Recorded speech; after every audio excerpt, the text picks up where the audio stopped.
እባካችሁ ጥንቃቄ አድርጉ። የመዳን ቤት የምትሰሩ እህቶች እውነት ከዚች ልጅ ትማራላችሁ ብዬ ስላሰብኩ ነው ይህን ቪዲዮ የሰራሁላችሁ ማለት ነው። በጣም የሚያሳዝንና በጣም የሚያሳፍር ነው። እውነት ለመናገር አንድ ሰው ሳይርበው ይሄን ነገር አያደርግም። ሲርበው ነው ወደ ሌብነትም ሆነ ተደብቆ ለመብላት የሚሞክረው ማለት ነው። እች ልጅ እንደምትለው ከሆነ ማለት ነው ከዚህ በፊት ሙዝ በላ አይታኝ ነው የምትለው። አሰሪዋ አይታኝ ሙዝ አንቺ እየበላሽ ነው ሙዙ የሚያልቀው። እንግዲህ አጋጣሚ ነው የደረሰችኝ፣ ስበላ አጋጣሚ ነው የደረሰችብኝ አለች። እና እሷ ፊት ከምበላ ብዬ እሷ ሳታየኝ ሽንት ቤት ገብቼ ስበላ ነው ይሄ ነገር የተፈጠረው። እና ሲቀጥል ደግሞ ሽንት ቤት ውስጥ ካሜራ ይኖራል ብዬ በፍጹም አላሰብኩም። ግን ክላሴ ካሜራ አለ፣ ሽንት ቤት ውስጥ ግን ምንም የሚታይ ነገር የለም። እና ካሜራ ይኖራል ብዬ አላስብም። በፊት ላይ ሙዝ ስበላ ስለደረሰችብኝ ድጋሜ እንድትናገረኝ ስላልፈለግኩ ነው ሽንት ቤት ገብቼ የበላሁት። ሙዝ ይመጣል ያልቃል፣ አልበላም ብዙም ጊዜ። ያን ቀን ግን ምን እንደሆነ ብቻ አላቅም። በቃ በጣም ነው የምታሳዝነው ልጅቷ ስታወራ ማለት ነው።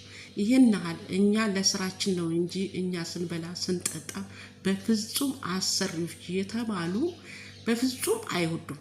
እውነት ለመናገር ማለት ነው የብዙዎች ስንበላ ራሱ ኖርማል ስንበላ ራሱ ሲመጡብን ምን ያህል ነው የምንደነግጠው? ምን ያህል ነው የተለየ ነገር ሳንበላ ሩዝ እነሱ የበሉትን ስንበላ እነሱ ከመጡብን ምን ያህል ነው የምንርበተበተው? ምን ያህል እንደምናስደቅ ምን እንዳለባቸው ራሱ እኔ አላቅም እውነት ለመናገር ማለት ነው። እና በጣም ያሳዝነችኝ። እና ካሜራው እንግዲህ ቪዲዮ ተቀረጸ። ይህንን ቪዲዮ ለደላላው አይታችኋል። የሰራተኛችሁን ጉድ ሽንት ቤት ገብታ ሙዝ ስትበላ ብላ ቪዲዮን ለደላላው ላመጣት ትልክለታለች ማለት ነው። አስቡት።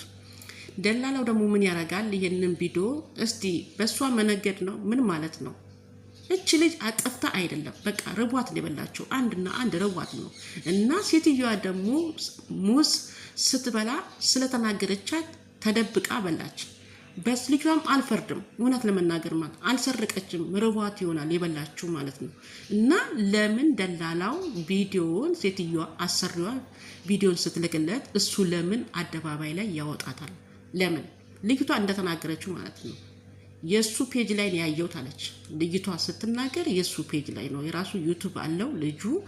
እሱ ነው የፖስተብኝ፣ አሰሪያ አይደለችም የፖስተችብኝ። እዚህ ጋር አጥፍቻለሁ አላጠፋውም አይደለም፣ ግን ለምን ገበናዬን ውጪ አወጣ ብላ በጣም እየተሰቀሰቀች ነው ስታለቅስ የነበረው ማለት ነው። ይህን ያህል ጭካኔያችን ጥግ ድረስ በቃ እቺ ልጅ እኮ ነፍስ አላጠፋችም፣ ወንጀል አልሰራችም፣ ርዋት ነው። እና ከዚህ በፊት ደግሞ በሙዝ ጉዳይ ለምን ትበያለሽ ስላለቻት ብቻ እሷ ተደብቃ ሽንት ቤት በላች። ሲቀጥል ደግሞ ካሜራ ክላሷ ውስጥም አለ። ሽንት ቤት ውስጥ ግን በፍጹም ካሜራ አለ ብዬ አልጠበቅኩም። ለካ ካሜራ የድብቅ ካሜራ አላለች። እሱም ምን ላይ ነው ያለው? ማብሪያ ማጥፊያ ላይ በፍጹም የማታስቡት ቦታ ነው ያለው ካሜራው ነው የምትሉ ልጅቷ ማለት። እኛ ብዙዎቻችን ካሜራ አለን ብለን የምናስበው በአይን የሚታይ ነው እንጂ ግድግዳ ላይ የሚለጠፉ መብራት ውስጥ የሚደረጉ እና ማብሪያ ማጥፊያ ውስጥ እና ደግሞ ሶኬት ውስጥ ይኖራል ብለን በፍጹም አናስብም። ይሄ ነገር በምንድን ነው የሚታወቀው? በአፕሊኬሽን ነው እንጂ በፍጹም አታውቁም እንደዚህ አይነት ድብቅ ካሜራ ሲኖር ማለት ነው። እና ብቻ እህቶቼ ጥንቃቄ ያድርጉ። በተለይ አሁን የምንመጣ ልጆች በፍጹም ስለ ድብቅ ካሜራ የምናውቀው ነገር የለም እውነት ለመናገር ማለት ነው። እውነት ነው። አረቦች ምግብ ስትበሉ በፍጹም ደስተኞች አይደሉም። አንድና አንድ ስራችንን ብቻ ነው የሚፈልጉት፣ ጉልበታችንን ብቻ በቃ የተለየ ነገር እንኳን እንድንበላ አይፈልጉም። እንደዛውም ደግሞ ጥቂቶች ማለት ይቻላል ይኖራሉ ብዬ አስባለሁ። ማለትም ብሉ ጠጡ ትጎዳላችሁ ብሎ የሚያስቡት አሰሪዎችም አሉ። ግን ይበልጡኑ ምግብ በፍጹም እንድንበላ የማይፈልጉ አሰሪዎች ይበዛሉ እውነት ለመናገር ማለት ነው።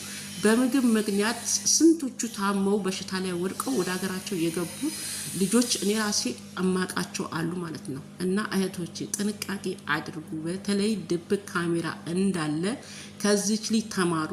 ከዚህ ልጅ ተማሩ ብቻ ሳይሆን በእውነት ነው የምላችሁ ድብቅ ካሜራ ክላሳችሁ ውስጥም ሆነ ሽንት ቤታችሁ ውስጥም ሆነ እነሱ ክላስም ሆነ አለ ድብቅ ካሜራ ማለት ነው። ከዚህ በፊት እኔ ልንገራችሁ የሆነውን ነገር ማለት ነው። አንዲት ሰራተኛ የሴትዮዋን ክሬም ስትቀባ እሷ ካሜራ አለ ብላ በፍጹም አላስበችም። የእሷ ደግሞ ድፍረት ከድፍረትም ድፍረት ነው። የእሷን ካሜራ የእሷን ክሬም ትቀባለች። ከዛ ደግሞ ሻምፖ በእቃ ትቀንስና ወደ ክላሷ ይዛ ስትሄድ በካሜራ ታያታለች። እንግዲህ አስቡ።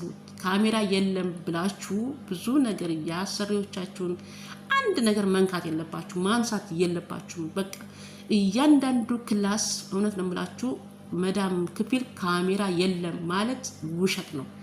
በአይን የሚታይ ካሜራ የለም ብላችሁ በፍጹም የነሱን ነገር ምንም ነገር ማንሳትም መንካትም የለባችሁ እውነት ለመናገር ማለት ነው። እና የዚች ልጅ በጣም ያሳዝነችኝ። በቃ ለምን አሁን ሞራሏ ላይ የተነካው ምንድን ነው? እቺ ልጅ ለምን ቪዲዮን ሴትዮዋ ብትልክለት ቪዲዮን ለምን ይፖስታል? ለምን ስሜን ያስጠፋል? እንግዲህ ፎቶዋ ይታያል። እንዴት ስትበላ አበላሏ ራሱ በጣም በቃ አይደለም ቢያንቃትስ ሁሉ አልኩኝ። በቃ ዋጥ ዋጥ ነው የምታደርገው ማለት ነው። አታኝቆ ምን አትለው። እና እህቶች እባካችሁ ጥንቃቄ አድርጉ።